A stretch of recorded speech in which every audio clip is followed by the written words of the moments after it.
Hello friends, my soul purpose my social में आपका बहुत बहुत स्वागत है एंड वेरी गुड मॉर्निंग दोस्तों। कैसे हैं आप? कल बहुत ही ज़्यादा हैवी एनर्जी थी, जो कि मैंने एक शॉर्ट वीडियो में आपको बताया था और दिखाया था कि मैं कैसे अपनी हीलिंग कर रही हूँ। इंटरेस्टिंग पार्ट ये है कि आज अगर फिर से जाके आप वो वीडियो देखेंगे तो मुझे किसी ने व्हाट्सएप पे पिक भेजी कि आपको शिवलिंग दिखाई दे रहे हैं, मुझे उसमें कृष्ण भगवान बांसुरी बजाते हुए दिखाई दे रहे हैं। किसी ने कहा कि मुझे एंड में, उसी पिक के एंड में काली का रुद्र रूप दिखाई दे रहा है। तो I was amaze because yes, जब मुझे पूरा वो गोला बना के आप लोगों ने भेजा, दिखाया, देखिए ये फ्लूट है, ये कृष्ण भगवान है, I was very shocked. So overall हमने कल उस इतनी बढ़िया हीलिंग करी कि आज मैं आपके सामने हूँ। देखिए दोस्तों, ओवरऑल ये हो क्यों रहा है? एक्चुअली इवन मुझे भी रोका जा रहा था वीडियो बनाने से, क्योंकि मैं हमेशा पीछे लगी रहती हूँ मदर अर्थ की वाइब्रेशन बढ़ाने में, आप लोगों को प्रोत्साहित करती रहती हूँ।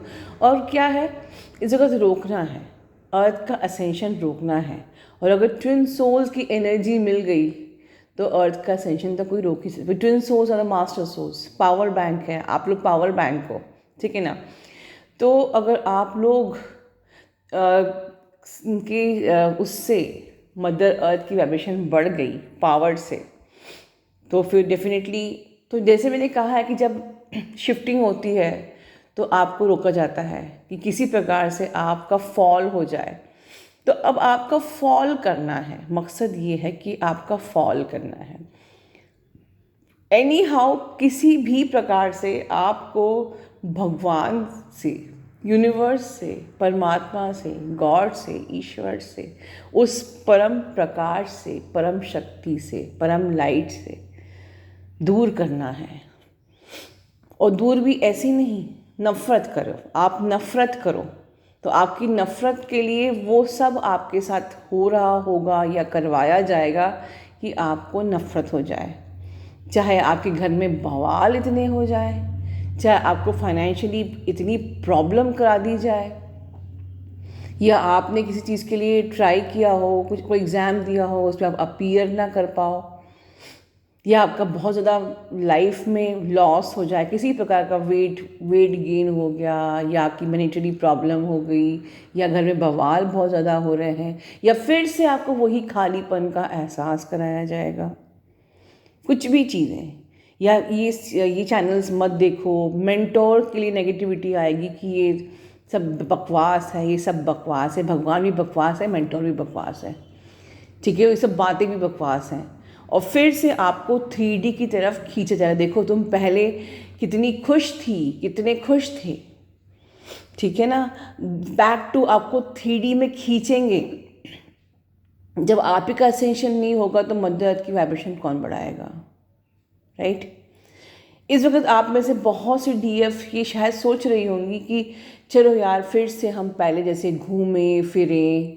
देखिए, इस जर्नी पे आने के बाद ऐसे कहा जाता है कि जब इंसान 3D से 4D में आता है तो फ्लक्चुएशन पॉसिबल है कि आप वापस से 3D में चले जाओ, क्योंकि उस वक्त आपने भगवान को पूरा समझा नहीं होता है, ठीक है?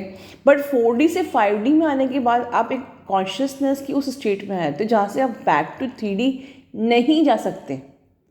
बट अगर आपको मन कर रहा है कि मैं फिर से वही होटलबाजी करूँ, खाना वाना, लाइक हम लोग जब डिज़ायर से उठ जाते हैं तभी हम 5D में आते हैं। किसी चीज़ से मोह माया अटैचमेंट नहीं, ठीक है? हम अपनी ज़िंदगी को जीते हैं, जितना हमारी ज़िंदगी के लिए ज़रूरी है वो हम जीते हैं। बाकी हम अपने अपने अपने अपने माइंड को, अपने फोकस को भगवान पे रखते हैं थ्रू आउट द लाइफ, क्योंकि हमें खुशी वही देती है। बट अगर आज भी आपको खुशी होटलबाजी, खाना पीना, गॉसिप्स, घूमना फिरना, ठीक है ना, या बहुत ज़्यादा मतलब लाइक कॉस्मेटिक्स, और बहुत ज़्यादा मतलब अगर आपको इन चीज़ों का अटैचमेंट या डिज़ायर बहुत ज़्यादा हो रही है, तो कहीं ना कहीं आप फिर से वही 3D में हो, ठीक है? अब ऐसा नहीं है कि हम लोगों को तैयार नहीं होना चाहिए या हमको घूमना नहीं चाहिए, ऐसा नहीं है। पर उसकी जो क्वांटिटी होती है वो कम हो जाती है कि हाँ, थोड़ा बहुत, क्योंकि हमको अल्टीमेटली रहना तो इसी प्लैनेट में है। थोड़ी बहुत सोशलाइजिंग, क्योंकि अल्टीमेटली रहना तो इसी प्लैनेट में ही है ना। लेकिन इस जर्नी के बाद आपका जो जोन होता है, भगवान आपको अपने आप अलग कर देता है समाज से, सोसाइटी से, उन डिज़ायर से, उस अटैचमेंट से, कि अब तुम जानो कि तुम्हारा पर्पस क्या है इस दुनिया में आने का। अब अगर आपको मेरी बात समझ में नहीं आ रही हो तो मैं और क्लियरली समझाती हूँ एक एग्जाम्पल के साथ। अक्सर हमसे हमारे पेरेंट्स बचपन में पूछते हैं, या हमारे घर में जो भी गेस्ट आते हैं वो पूछते हैं कि बेटा तुम बड़े होके क्या बनना चाहते हो, राइट। आप सबसे कभी ना कभी किसी ने पूछा होगा कि आप बड़े होके क्या बनोगे। तो आप में से बहुत लोग कहते हैं कि मैं बड़े होके डॉक्टर बनूंगा, इंजीनियर बनूंगा, जो बेसिकली होता ओके, या कोई एक्ट्रेस बनूंगा, सिंगर बनूंगा, डांसर बनूंगा, पेंटर बनूंगा, कुछ भी, ठीक है, राइट। अब चलिए हम अगर एग्जाम्पल लें इन्हीं लोगों का, कि हम जब वो बन जाते हैं, ठीक है, हम वो बनने के लिए पूरी मेहनत करते हैं, हम उसको भूल जाते हैं कि हमारा पर्पस क्या था इस दुनिया में आने का, ठीक है, भगवान ने हमें क्यों भेजा है, ये हमको दिमाग में रहता ही नहीं है। हम वो जो भी हमको बनना है हम उसके लिए कड़ी मेहनत करते हैं। वो बनना अच्छी बात है, क्योंकि ठीक है, आप अगर आपका ब्रेड एंड बटर का सोर्स वही है तो बिल्कुल आपको एक अच्छा सिंगर होना चाहिए, अच्छा डॉक्टर होना चाहिए, ठीक है, आपको अच्छा पेंटर होना चाहिए अगर आपका ब्रेड एंड बटर का सोर्स वही है। बट अगर ब्रेड एंड बटर का आपने इंतज़ाम कर लिया, उसके बाद भी आपको लगता है कि फॉर एग्ज़ाम्पल कि आज बड़े बड़े जो बिजनेस टाइकून हैं, ठीक है, उन्होंने पहले कुछ बनने के लिए मेहनत करी कि भाई हाँ हम ब्रेड एंड बटर का इंतज़ाम कर लें, ठीक है, उन्होंने इंतज़ाम कर लिया। लेकिन अब उनका टेंशन क्या है कि अब इसको मेंटेन भी करना है, ठीक है, या मेंटेन करना है या फिर कंपटीशन, ठीक है। तो पहले उनका उद्देश्य था ब्रेड एंड बटर के लिए मेहनत करना, वहाँ तक तो ठीक था। लेकिन अब उनका एम बन गया कि अब मुझे और आगे बढ़ना है और ऊंचाइयों को छूना है। जैसे बड़े बड़े जो लीडर होते हैं, ट्रांसफॉर्मेशनल ट्रेनर्स और जो इंस्पायरिंग ट्रेनर्स कहते हैं, और बिजनेस की और ऊंचाइयों को छूना है और मुकाम को छूना है, राइट। कंपटीशन में सबसे आगे बढ़ना है और आड़े दिन कंपटीशन होता है, ठीक है ना। ये सेल फोन आया तो अगले सेल फोन कंपनी वाला दूसरा नया मॉडल ले आएगी, हायर वर्जन और हायर वर्जन और हायर वर्जन, ठीक है। तो क्या आप उन ऊंचाइयों को छूने के लिए आए हो इस दुनिया में?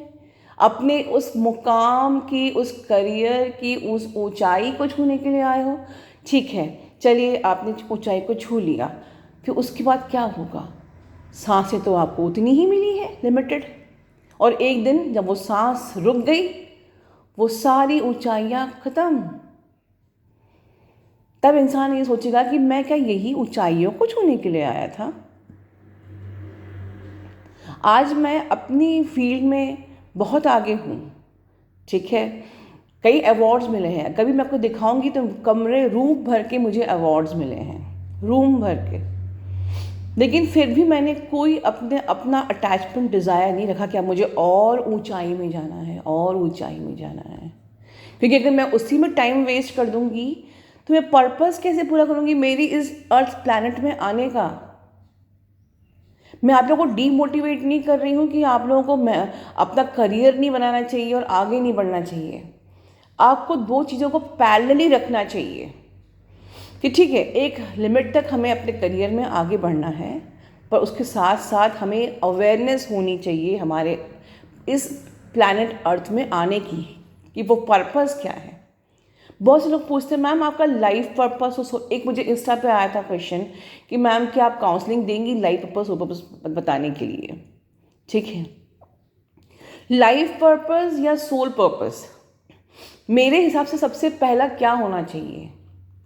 लाइफ पर्पस आपका होना चाहिए आपकी ब्रेड एंड बटर, कि ठीक है हमें कुछ बनना है ज़िंदगी में कि हम अपनी ब्रेड एंड बटर को हासिल कर सकें, ठीक है। उसके बाद होता है जो सोल पर्पस, कि मेरी इस सोल की जो लेयर है उसके ऊपर जो अनंत जन्मों की इश्यूज लगी हैं उनको उतारना मेरा सोल पर्पस है। जो मेरे अनंत जन्मों के मैंने कर्म बनाए हैं उनको खाली करना, उनको जलाना। मेरा सोल पर्पज़ है कि मैंने जो अनंत जन्मों के मेरे करप्टेड डीएनए हैं उनको हील करना, अपने अंदर के सारे ब्लॉकेजेस को, अपने कर्मास को, अपने डीएनए को हील करके उस अनंत कोटि ब्रह्मांड के जो परम प्रकाश, परम लाइट, सुप्रीम अथॉरिटी को जानना, उनको उनको सरेंडर करना, उनका जो परम तत्व है, उस परम तत्व की जो परम लाइट को अपने अंदर लाकर अपने आत्मा की पावर को बढ़ाना, ये होना चाहिए आपका सबसे पहला सोल पर्पस। एंड डेफिनेटली आपका सेकंड रीयूनियन, ठीक है, ये आपका सोल पर्पस होना, कि रीयूनियन ज़रूरी है, आप लोग का रीयूनियन होना ज़रूरी है, बिकॉज प्यार ही सबसे बड़ी वाइब्रेशन है। लेकिन let me tell you one thing, मैं बहुत लंबा वीडियो नहीं बनाऊंगी। लोग ये सोचते हैं कि ये जो जर्नी है, जैसे कि मैंने एक बार बहुत बड़ी वीडियो में कहा था कि डिस्टॉर्टेड फेमिनिन से डिवाइन फेमिनिन बनने की ये आपकी जर्नी है। मतलब पहले आप डिस्टॉर्टेड थे, आप 3D में फंसे हुए थे, ठीक है ना, अब आप अपने अपने ब्लॉकेजेस को हील किए, आप डिवाइन फेमिनिन बन गए। इसी प्रकार ये जर्नी लव डिज़ायर से अनकंडीशनल लव की जर्नी है। मतलब पहले आपको आपके पर्सन से एक डिज़ायर थी, लस्ट थी, जिसको आप लव बोलते थे। नाउ ये अनकंडीशनल लव की जर्नी है। तो यहाँ पर आके, चाहे वो थर्ड पार्टी में है, चाहे वो वो आपको चाहे ब्लॉक करके बैठा हुआ है, या चाहे आपको वो कुछ भी बोल रहा है, अगर हमने शर्तों पे प्यार किया, कई लोग कहते हैं कि वो आपको ब्लॉक करके बैठा हुआ है, वो आपको अब्यूज़ कर रहा है और आप उसको प्यार कर रहे हो, आपको आवाज़ उठाना चाहिए, आपको बोलना चाहिए। क्या उठाना चाहिए आवाज़ और क्या बोलना चाहिए? वो जो भी कर रहा है वो हमारा ही कर्मा है, ये समझ लीजिए, या हमारे ही इश्यूज हैं, या हमारा ही ब्लॉकेज है, या हमारे लिए लेसन लर्न है। अगर आप ट्विन जर्नी में हो तो ट्विन जर्नी में ऐसा नहीं होता है कि बाहर कोई अब्यूज़ कर रहा है तो हम जाके उसको उसके खिलाफ FIR कर दें, ठीक है। वहाँ पर वो जो भी बिहेव कर रहा है, वो आपको जितना भी गंदा लग रहा है, वो आप ही का आईना है, उतने ही गंदे हो आप, देख लो। जब भी कोई आपको लगे कि वो इतना ख़राब है, तो अब वो सोच लो कि मैं भी उतनी ही गंदी होंगी कहीं ना कहीं, और निकलते हो आप लोग। जब काउंसलिंग में बात होती है तो मैं दिखाती हूँ उनको मैं दिखाती हूँ आईना, ये देख लीजिए। आप अपने DM को बोल रहे हो, आप देखो कितने गंदे हो। दिखाती हूँ मतलब कि मेरा फ़र्ज़ है आपके ऊपर भी लाइट डालना कि आपको कहाँ खुद को हील करना है। ना कि मैं ये कहती हूँ कि जाओ अपने DM के अगेंस्ट आप FIR कर दो, या उसके खिलाफ आप बोलो, बवाल कर लो, ठीक है। आपका DM थर्ड पार्टी में है, आपके DM की मैरिज हो गई है, आपके DM के बच्चे भी हो गए हैं, वो आपसे बात भी नहीं कर रहा है, वॉट एवर इट इज़, ठीक है। फिर भी अगर आपके अंदर प्यार ख़त्म हो गया तो आप ट्विन थे ही नहीं, ठीक है। बिकॉज अगर कंडीशन में आपने किसी को लव किया, that is not unconditional love, that it is a business, right. पहले लस्ट थी, डिज़ायर थी, सेक्सुअलिटी की आपको इच्छा होती थी, ठीक है ना, उसको आपने प्यार का नाम दिया, बहुत ही इंटेंस कनेक्शन, बहुत ही magnetic pull, this and that. पर उसके बाद जो भी बीच में बवाल हुए, सेपरेशन हुआ, जो कुछ भी हुआ, उसके बाद अगर अब आप अनकंडीशनल लव की स्टेट में आ गए हो, तो यस, आपने अपनी जर्नी अच्छे से पूरी करी है, and now really you are awakened and evolved. पर अगर आप फिर भी अनकंडीशनल लव में नहीं आए हो, आप हेट कर रहे हो उसे ट्रिगर, उसे नफरत कर रहे हो, तो आप खुद भी अवेकन नहीं हुए हो, इवॉल्व्ड नहीं हुए हो, और मे बी कि आप ट्विन ही नहीं हो, ठीक है। क्योंकि ये जर्नी सिखाती है लव टू अनकंडीशनल लव। अब कई लोगों के संग प्रॉब्लम ये भी होती है कि वो अच्छे खासे बातचीत करते होते हैं, अच्छे खासे फ्रेंड जोन में, वो फ़ोन भी कर रहा है, वो केयर भी कर रहा है, वो बॉदर भी कर रहा है, ठीक है। उसके बाद अब नई मुसीबत ये होती है कि मुझसे वो शादी नहीं कर रहा, वो कमिटमेंट ही नहीं दे रहा।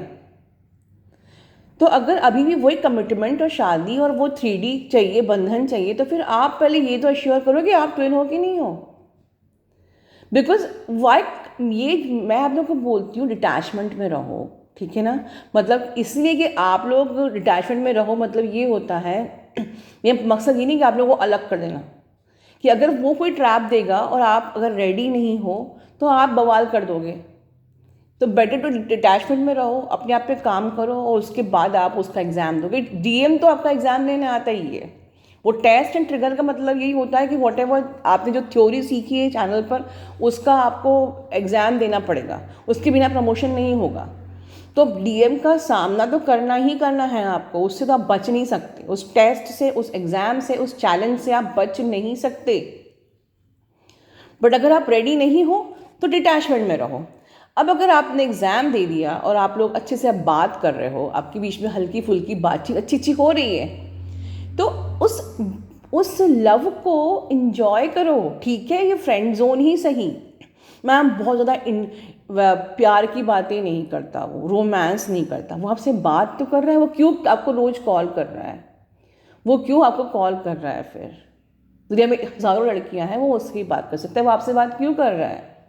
कहीं ना कहीं उस सोल लेवल पे अपने हायर सेल्फ में वो भी जानता है कि ये कनेक्शन अनडिनाएबल है, अनब्रेकेबल है, अनअवॉइडेबल है, इसलिए वो आपसे बात कर रहा है। तो उस लव को आप इंजॉय क्यों नहीं कर सकते हो? इंस्टेड कि आप उसके साथ वो फ्रेंडशिप को एंजॉय करो, उस मोमेंट्स को एंजॉय करो।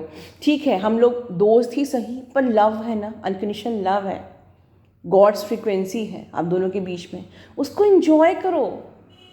आप वजह एंजॉय करने की शादी शादी शादी शादी, कमिटमेंट नहीं दे रहा, कमिटमेंट नहीं दे रहा, इसी में करके टाइम वेस्ट कर देते हो, और इसके कारण से आपके अंदर आती है नेगेटिविटी। फिर वहाँ भी वो ट्रिगर होते हैं, आप भी ट्रिगर होते हो, और बवाल होता है, फिर ब्लॉक कर देते हैं। मतलब संतुष्टि नहीं आई आपके अंदर, और संतुष्टि ही नहीं सीखी आपने, तो फिर ये जर्नी तो अभी बहुत लंबी है आपके लिए। ठीक है, सो देखिए, love is the highest frequency, जो मदर अर्थ को चाहिए। मदर अर्थ को आपकी शादी नहीं चाहिए, मदर अर्थ को आपकी शादी नहीं चाहिए। मदर अर्थ को चाहिए कि अगर आप यूनियन में आ गए हो तो आपस में प्रेम पूर्ण व्यवहार करो, सौहार्द में रहो, एक दूसरे को लव करो। आप अच्छे से बातें करते हो फ़ोन पे, आप अच्छे से घूमते हो, मिलते हो, उसको एंजॉय करो, और वो जो वाइब्रेशन आप रेज करोगे वो चाहिए मदर अर्थ को, आपकी शादी नहीं चाहिए। ठीक है, please. So in the beginning of this session मैंने चैनलिंग करी थी, और उससे कनेक्टेड जो मुझे लगा कि आप लोगों को गाइडेंस देना चाहिए, वो मैंने गाइडेंस दिया है। प्लीज़ गौर करिए, ध्यान से सुनिए वीडियो को। ठीक है, और अपनी इस जर्नी पे अगर आप बहुत ऊपर आ चुके हो, यूनियन में आ चुके हो, तो उस यूनियन को एंजॉय करो। ठीक है, एंड एट लास्ट बहुत से लोग इस वक्त, क्योंकि जो ऐसी एनर्जी है डिसबैलेंस हो रहे हैं, आपको भगवान के अगेंस्ट खींचा जा रहा है। उस पर यही थॉट भी आ सकता है, देखो इतना करने के बाद भी मेरा यूनियन नहीं हो पा रहा, जबकि आप टॉकिंग टर्म्स में हो, तब भी आपके अंदर नेगेटिविटी है, क्योंकि वो कमिटमेंट नहीं दे रहा, तो मतलब कि ये जर्नी बेकार है, मैंने टाइम वेस्ट कर दिया। तो इस प्रकार के थॉट्स भी आपके अंदर आ रहे हो तो संभल जाइए। ठीक है दोस्तों, अपना ध्यान रखिए। Love you all, God bless you all.